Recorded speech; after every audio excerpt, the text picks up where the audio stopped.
It's Wednesday, and you know what that means. AEW Dynamite will be later tonight, but while you get ready for that, it is the Drop the Mic Wrestling Podcast right here. I am your host, Michael Davis, joined by my SEC commentating tag team partner. He's been my co-host of the Cat Cave, he's been on a lot of Drop the Mic episodes. He's been on a lot of Out of Pocket episodes, and there's more to come.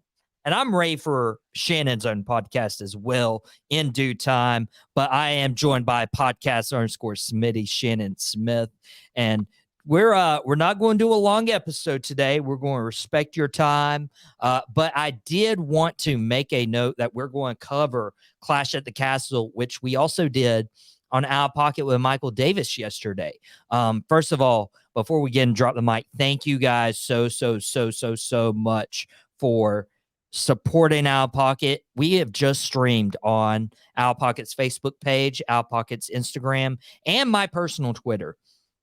And what we've seen is just huge exponential growth and support from the community, from your live comments to you guys sharing and retweeting. We had, at the time of the broadcast, we had 116 viewers who saw and watched Out of Pocket.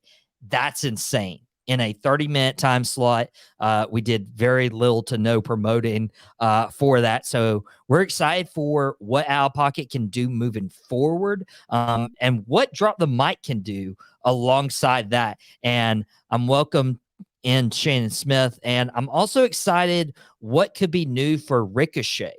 On Monday's Raw, I did want to talk about, Ricochet. The news broke that he was going to be leaving the WWE once his contract expired this summer.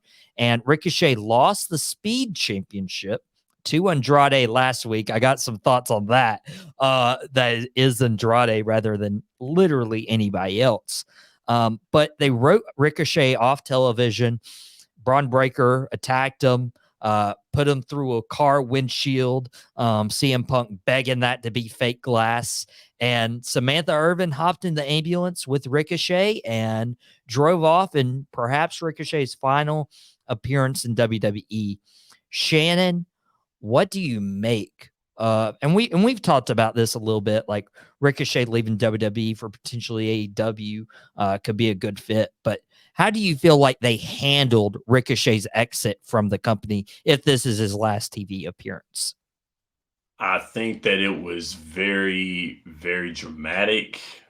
I hate how it went. Ricochet is a very wonderful performer, great talent in the ring, one of the risk taking high flyers that I love. And I grew up with a lot of those guys like Ricochet, like Billy Kidman, Rey Mysterio, like what Ricochet does in the ring reminds me of those guys, and he's a throwback to me. But I think that WWE might have had an idea for him, and just the idea didn't go into fruition. I don't want to be I don't want to be that type of fan that sits back here and says WWE handled him so wrong and he can be handled other places. I don't want to say that because I think Ricochet has more wrestling inside of him. He has more career. He has more of a career. But guys fit in different wrestling factions, wrestling organizations better than others. And it's not. I mean, of course, we all know it's not because Ricochet is a bad wrestler. It's just the fact that Ricochet may not have fit in WWE. And once again, I did that tweet the other day thanking you and Booking Like a Mark and Mouthing Off with Mike and Four Sides of the Ring for being a part of the internet wrestling community that I enjoy. A lot of it I don't like. I did my best to stay away from the internet. Hard to do. But I've heard sides of it that WWE dropped the ball at Ricochet. Probably so. But then I also hear about, Ricochet not being such a good talent and he's a flash in the pan and he's a one-trick pony and all this. And I'm just like, you know what? Every time I read it, just makes me sick to my stomach. It's not good to me. I don't like it. I don't know what they're watching. I don't know.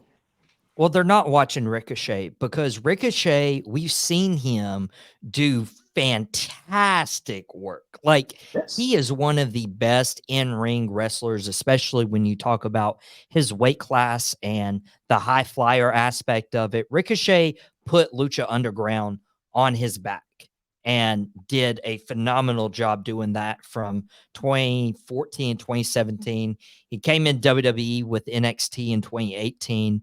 He had some really good matches. He is going to be the trivia question of who did Gunther beat to start his long, historic Intercontinental title reign. The answer is going to be Ricochet, because Ricochet held that title right before Gunther. And it, Ricochet is so good. And we were just talking right before we went on the show about different sports like football, basketball, baseball, all three sports. Shannon and I love. Probably pro wrestling is my like bread and butter. I love a little bit more, but I love sports. That's all I've ever wanted to do, was have this avenue to talk about sports, to talk about wrestling. And I get that avenue now, which is super, super exciting. But when you have a player on a team, maybe they get drafted somewhere, and the NBA draft will be on later this month. We'll cover that on Out of Pocket. But maybe a player gets drafted to a team that he's not necessarily the best fit for. Or he goes to that team and he's so great, but then he's like, I can succeed elsewhere. He goes and chases that big money contract and gets to his new team. And he's like, man, this is a different player. Some people fit better in different organizations, different jobs, different careers, different sports teams, and different wrestling organizations. I feel that if Ricochet was to become all elite, I feel like that would be the best fit for him. Am I on base with saying that, or out of pocket? I don't think so, man. I think that it would be good for him to go to AEW. I think it would. But I want to pose this question to you right here, Mike. Um, from what we've seen in wrestling here, with Roman Reigns being the big guy, Gunther being the big guy, you kind of see the surge of wrestlers going back to that bigger, stronger wrestler. And you have that also kind of like, the ground technician in MJF, Samoa Joe, Swerve Strickland. But then you got the big guy once again with Roman Reigns, Gunther, being big guys, being larger than life characters. And then, Braun Strowman trying to find his way back into the WWE as well too. Do you think that there's going to be a surge of back to that bigger is better type of wrestler, that ground technician type wrestler? Is the high flyer kind of the wild card, and you don't think that you can like live off of a high flyer being a world champion? Do you think that we're in that phase right now, MD? I hope not. And here's why. I feel like everybody plays their role, right? If you go to a movie or if you go to a theater play, like not everybody can be quote unquote the main character, but each and every one of those characters played a significant role, or else they wouldn't be on stage. They wouldn't be in that movie. And I feel like wrestling is the same. I mean, you and I have done Squared Circle Champions here locally in the Wilkes County area. They'll have another show next month on July the 6th. We'll be at Mount Pleasant, Illinois once again. That'll be our third show of the year. And you know it, like there's bigger wrestlers, there's smaller wrestlers, there's a women's division, there's a tag team division, and they all play their role and they all play their part. It's more not necessarily the size of the fight and the dog, but it's the character of the dog that lures you in. Are they going to come up and, be that cozy dog? Are they going to bark when somebody comes to the door to get the mail? Or are they going to be like this vicious, vicious bulldog where you're like, okay, anybody comes near my house, they're going to have to go through my bulldog first. They all play a role. And that's what I feel like with wrestling is high flyers, powerhouses, technicians. Zack Sabre Jr. being really good. He's doing fantastic work in Japan right now. Brian Danielson, another one. And then you have those complete packages like Will Ospreay, who can literally just I don't know how he does it, but he does it all. And I don't want to be like typecasting. I'm gonna play devil's advocate a little bit. I love guys like Billy Kidman growing up, but Billy Kidman did not have a fight. I had a snowball's chance going for a world title in WCW at that time.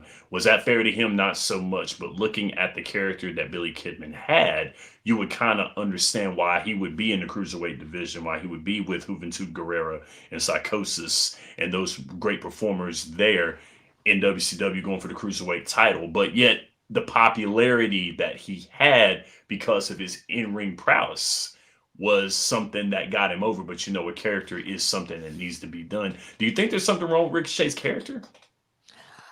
I no, yeah. I mean, I don't know how else to like phrase it right there. And this is why Shannon needs his own podcast, because he's coming with the hard hitting questions on Drop the Mic. It's just, if you look back, he's great in the ring. He's really great in the ring.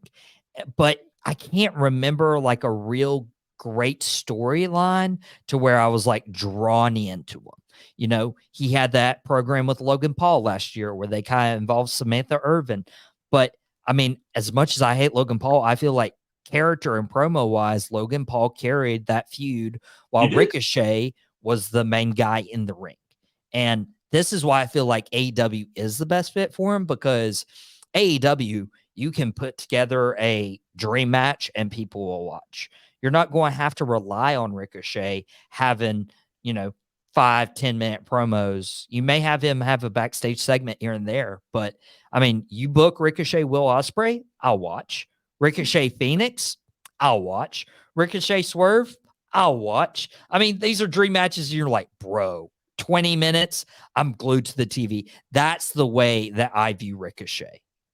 Okay, let me throw you another name as well, too. Let me throw you another name that I feel like hasn't gotten what they've deserved in their time in the WWE. Shinsuke Nakamura. Um, what about him? What about Shinsuke Nakamura? Because Shinsuke Nakamura was on top of New Japan for such a long time, and he was a big draw for the WWE. And I remember the signing of Shinsuke Nakamura. I remember that signing and how big that was. And oh man, that's going to be something for the wrestling world. That's going to be something to see. And Shinsuke Nakamura has held the Intercontinental Championship, has held the United States Championship. He had that King of the Ring. But still, it's just that, the only time that you were talking to Shinsuke Nakamura was when he had that rivalry with Seth Rollins. And we all know Seth Rollins is going to be that guy with a lot of flair, personality, a lot of pizzazz coming into the ring. You can't deny Seth Rollins, and Seth Rollins as a face actually was a good idea. Shinsuke Nakamura is not a bad heel. He was playing the heel role. I like what WWE is doing by integrating some of these international wrestlers by speaking in their native tongues and then trying to incorporate a little English into it so that the English crowd can follow. I like that. But see, someone like Ricochet who's having a little trouble with his character, Shinsuke Nakamura is not really getting off the ground as well either. We looked at this guy probably thinking he might hold the WWE Championship. They were thinking of putting a WWE title on him, putting that Universal World Heavyweight Championship on him. But yet we haven't seen that. The stalemate here with these wrestlers right here that are so technical, that are so gifted in the ring, what's holding them back? And it feels like it is the character. It feels like it is not just connection with the crowd, because I feel like Shinsuke Nakamura had a connection with the crowd. Cesaro in WWE had a connection with the crowd. But you have to do all the things. You have to go and promote the company. You have to show up to the Today Show after a WrestleMania. And that's what's giving Cody Rhodes a push like he is right now, because he is that complete package. He can cut a promo. He can go in the ring. He can show up to all these promotional events. He can still train and take care of his body. He can go to all these autograph signings. Shinsuke Nakamura, there's a language barrier. And they've done a really good job of utilizing Shinsuke Nakamura with the Japan, the anime, the cartoon comic book type of promos and vignettes that are like, oh, this is pretty cool. I'm actually kind of interested, especially with his feud with Seth Rollins. But when you think about giving Shinsuke Nakamura the ball and saying he is our standard on Monday Night Raw, let's give him the ball and let him run with it. It's like, there's a language barrier. And it's not Shinsuke Nakamura's fault either. And I don't think it was Ricochet's fault in terms of the cap on his WWE career. I just, man, I'm really excited to see Ricochet do fantastic work wherever he ends up. And I think that is AEW. And as you're seeing scrolling on the bottom right now, we will get to our Clash at the Castle preview.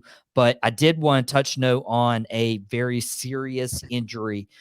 Dax Harwood, one half of FTR, has a serious back injury. Apparently, he's been putting it off, and now he's went and aggravated it during the previous pay-per-view where Team AEW wrestled the Elite. The Elite won that one, but FTR is going to be a one-man band right now as Cash Wheeler carries the load with Dax Harwood out with injury. And I've met Dax Harwood several times, especially under his alias Casey McKnight when he was traveling the local indie scene in North Carolina. And Shannon, he is one of my favorite wrestlers. He's one of my favorite people that I've gotten to meet. He's so cool. He's so nice. He's so humble, so down to earth. Have nothing but positive experiences to say from Dax Harwood. How did you take this news? And do you think we could ever see Dax Harwood in a ring again? And if so, how long do you think it is until we get the top guys back in AEW? It's unfortunate, man. I mean, it's the nature of the beast in a contact sport like pro wrestling, like football, like hockey. Any sport, to be real about it, there's always a potential risk for injury. Um, I hate it because you got to look at FTR as one of the best tag teams in all the world and all of wrestling. They draw so well. They're wonderful performers, and like you said, they're really, really cool people. And it's very unfortunate that that's the nature of the beast. I don't know, man. Back injuries are very iffy, especially with wrestlers. All those times slamming on the mat, all the bumps, all the hits that are taken. I really don't see FTR hanging it up yet.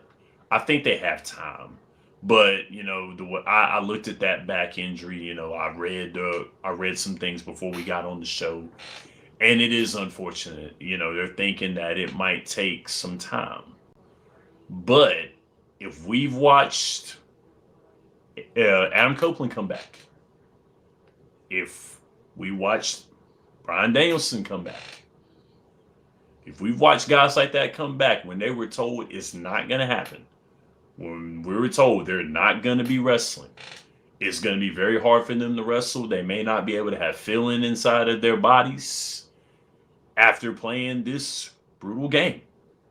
If I see those guys coming back in their 40s, shout out to me.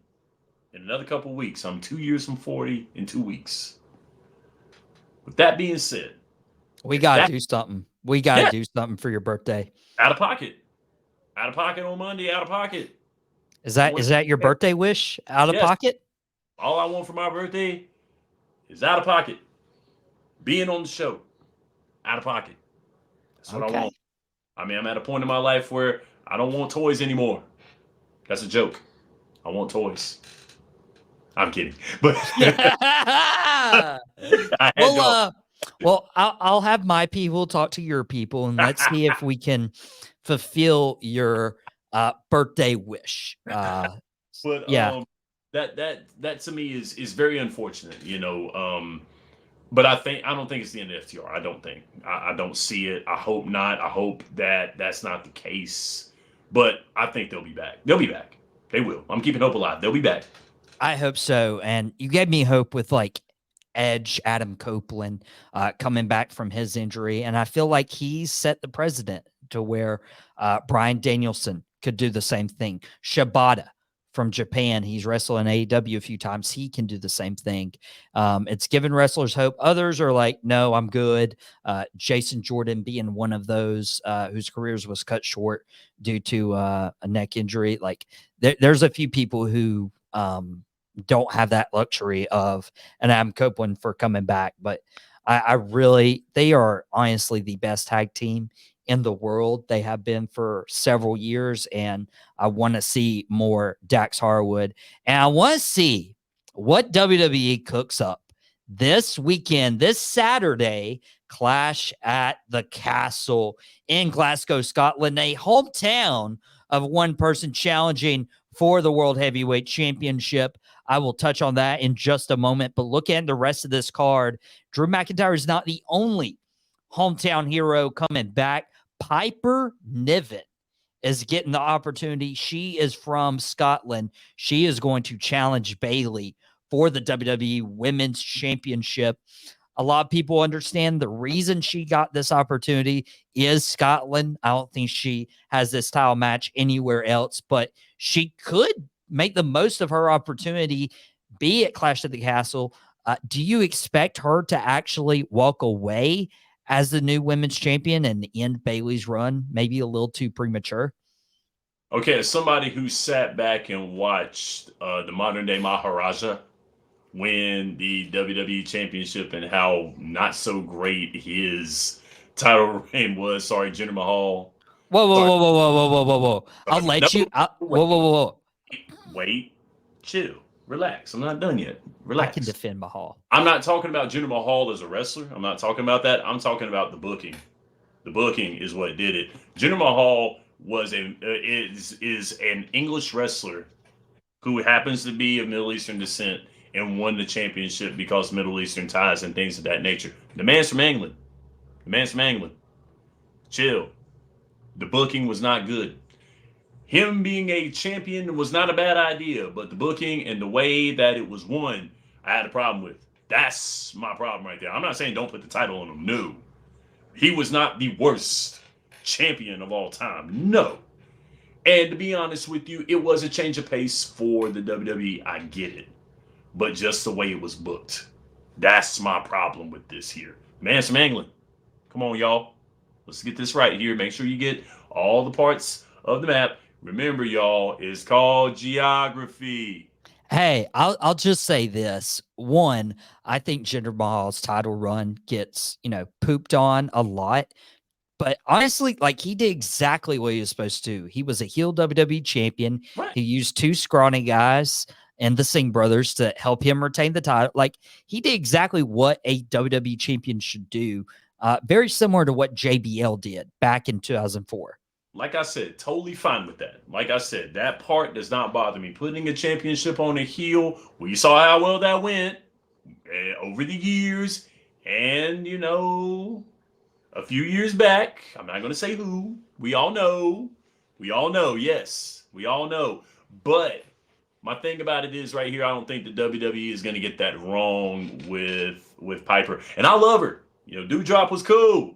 She was cool, but now she's gotten a more serious role, and it's working. It's working for her. But yes, I think she's going to have a good match with Bayley. I think she's very underrated in the ring. I think she's very, very underrated in the ring. I think Bayley's going to give her a good match. Once again, the ultimate gentleman and ultimate gentle women sport. Yeah, and it'll be interesting. Chelsea Green will be ringside, and Wayne was on Out of Pocket yesterday. At a special time, 5:30 on Out of Pocket socials. You guys can go back and watch it on Out of Pocket's Facebook and my personal Twitter account as well. He sent me a clip of Chelsea Green wrestling in Lucha Underground. I'm like, yeah, she can go in the ring. Like Chelsea Green, hidden treasure almost, and just all the stuff she can do inside the ring. Piper Niven going to try to showcase those abilities as well. So Bayley Piper, you think Piper has a good showing, but who's winning? Oh, Bayley's winning that all day long. Okay. They're not gonna take that title off of Bayley. It's like with Cody and Logan Paul. They were not gonna give Logan Paul the title. It was not gonna happen. I don't care how good the match was and how convincing and the roller coaster of emotions that it's going to be, but that's not the case. It's not gonna happen. So I see Piper doing wonderfully with Bayley and Bayley giving her a lot of respect, but Bayley has the title. Well, if you think that Logan Paul had no shot of winning the WWE Championship from Cody, Do you think AJ Styles has a chance this Saturday? Because AJ's getting a rematch against Cody. He did this whole Mark Henry fake retirement thing. I'm not going to beat a dead horse. I did not like that segment. Just not put together very well. But AJ and Cody has an I quit match. I don't see any scenario Cody says I quit. Do you think AJ has a chance in this match to walk away as WWE champion for only the third time in his career? Nah, I don't see them taking the title away from Cody either. Once again, I still have a problem with the IWC talking about Cody's title reign being boring. Now, AJ Styles, I like AJ Styles as a heel. I think heel AJ Styles is the best AJ Styles. I don't know what it is about it. I feel like AJ Styles is one of those guys who could be face or heel, but I think he's a better heel. I put him in the same liking of Chris Jericho being a great heel. Heel Jericho is the best Jericho. I like heel Seth Rollins. I like heel AJ Styles. I think heel AJ Styles is great, is what Cody needs. Cody needs a legit heel, and AJ Styles will be a legit heel. I think Cody will definitely be a good compliment to AJ Styles' heel. They already did the references with the Bullet Club to them, and that made me smile. With that happening, that made me smile. That was the best. That was the best. I love that. But I don't see Cody losing the title. I see this being a very epic match because AJ Styles is one of those guys that can absolutely go. And they've got him with a great performer, a great worker with Cody. So, I mean, you can't get mad at that. Not at all. I don't see any way that this is going to be a bad match. Not at all.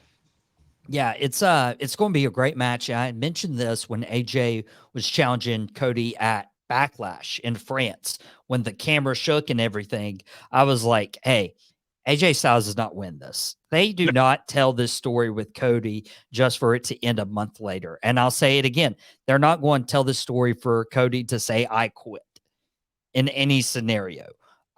There's no shot this happens, but having him beat AJ Styles and Logan Paul starts establishing credibility on his championship run.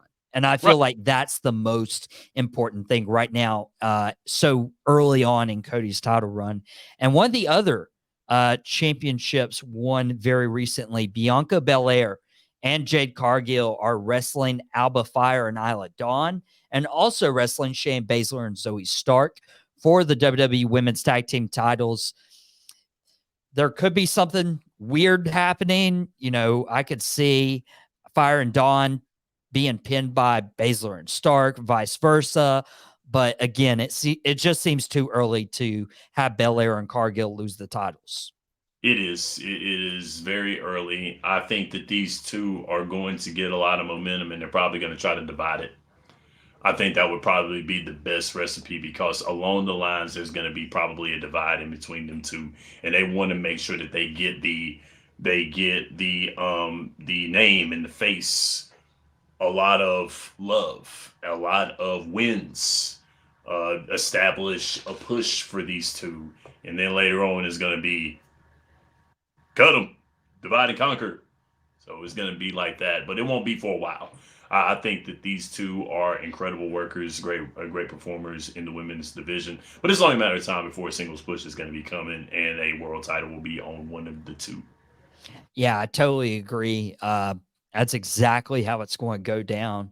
And then the last two matches, there's only 5 matches on the card. WWE's premium live events are having a little less matches on the card unless they announce something on Friday SmackDown, or as everything works, about 30 minutes after we're off air today, it'll be announced. But as of now, as of this moment when I'm saying these words, there's only 5 matches. 3 of them I feel like are a little predictable but enjoyable. And then the 4th and 5th matches, they're not so cut and dry. One of them, Sami Zayn, defending his Intercontinental Championship against the man who helped him beat Gunther at WrestleMania 40, Chad Gable. As it is now, Otis, Akira Tozawa, and Maxine Dupree, the Alpha Academy, are going to be ringside for Chad Gable's Intercontinental title hopes. we've seen a lot of buildup these past few weeks at potentially Otis turning face again against Chad Gable. But honestly, here's something I posed on Out of Pocket yesterday during our incredible 116 plus viewers Out of Pocket, which is so wild. I'm still on cloud nine about that.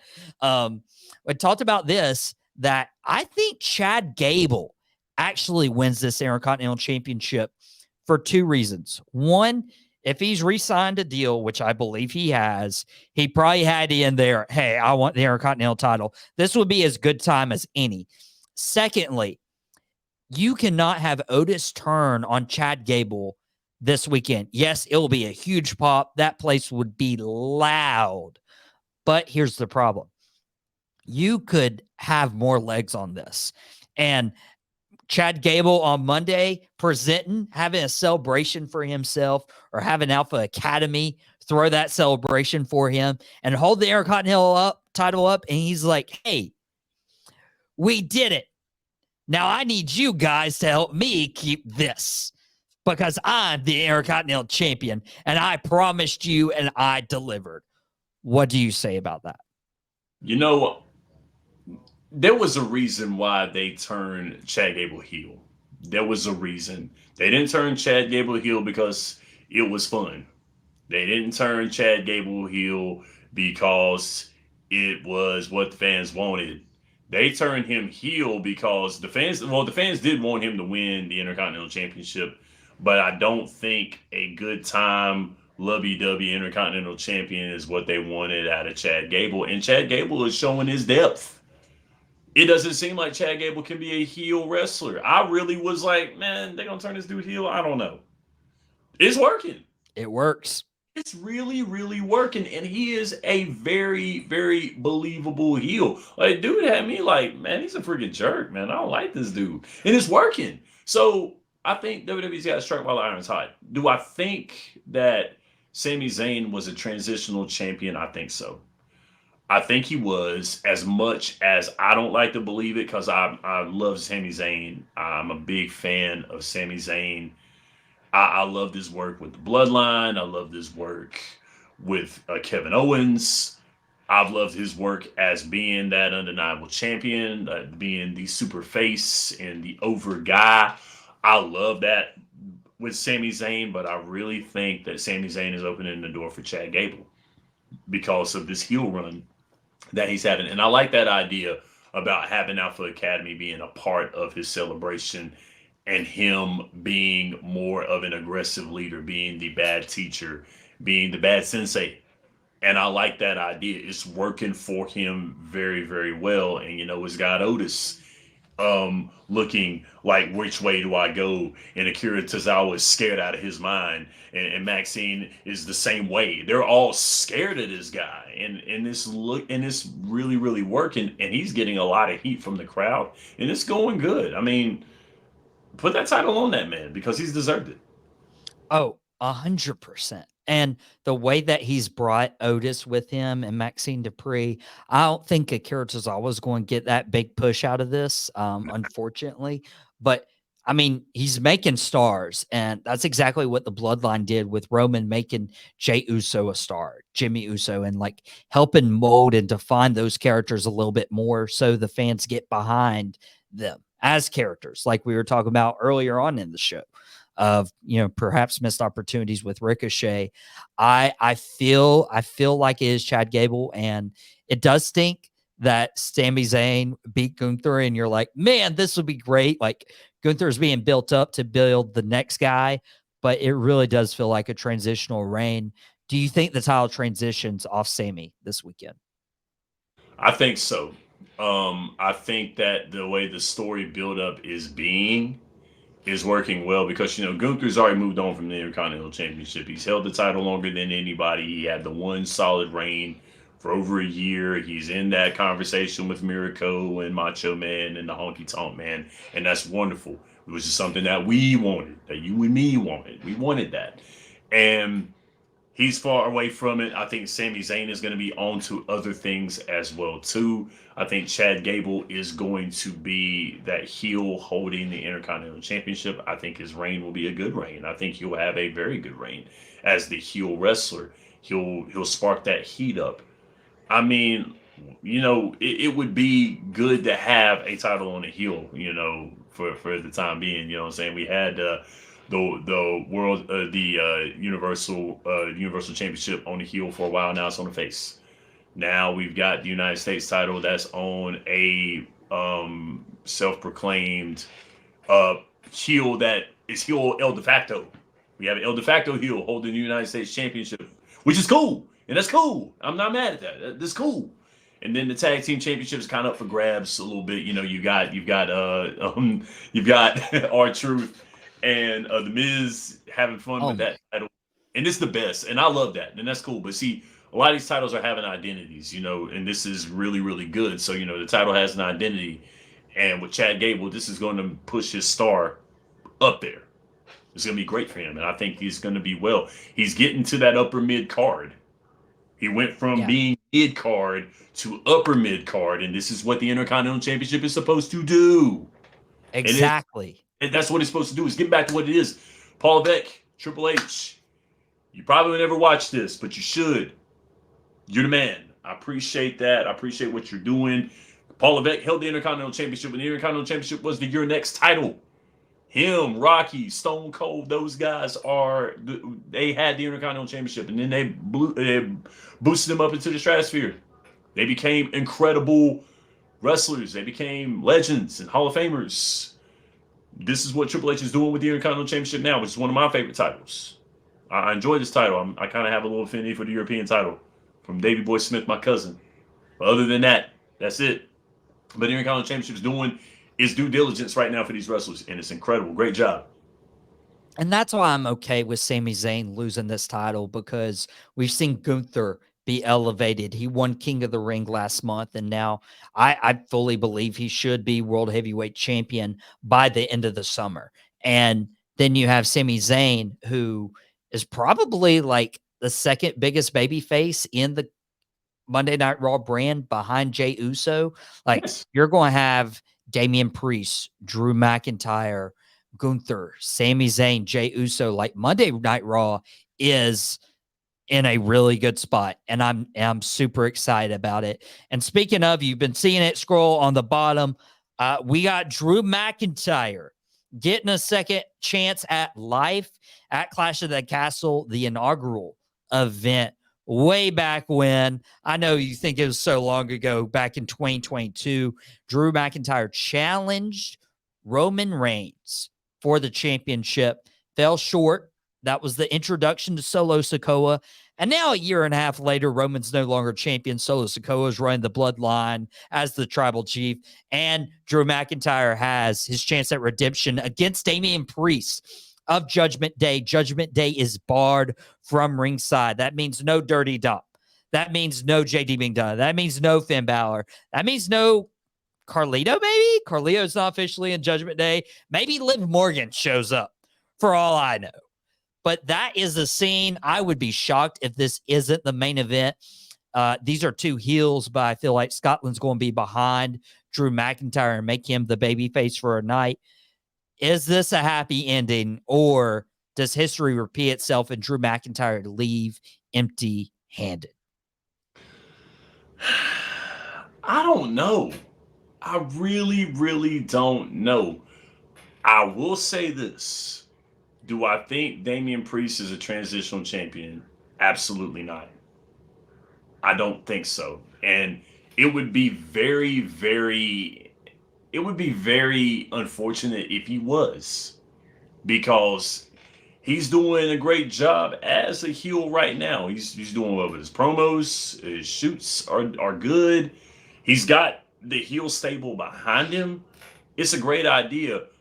But man, I love Petty Drew. I really do. I love Petty Drew. Like, Drew McIntyre is like, I love that dude, man. I mean, I really do.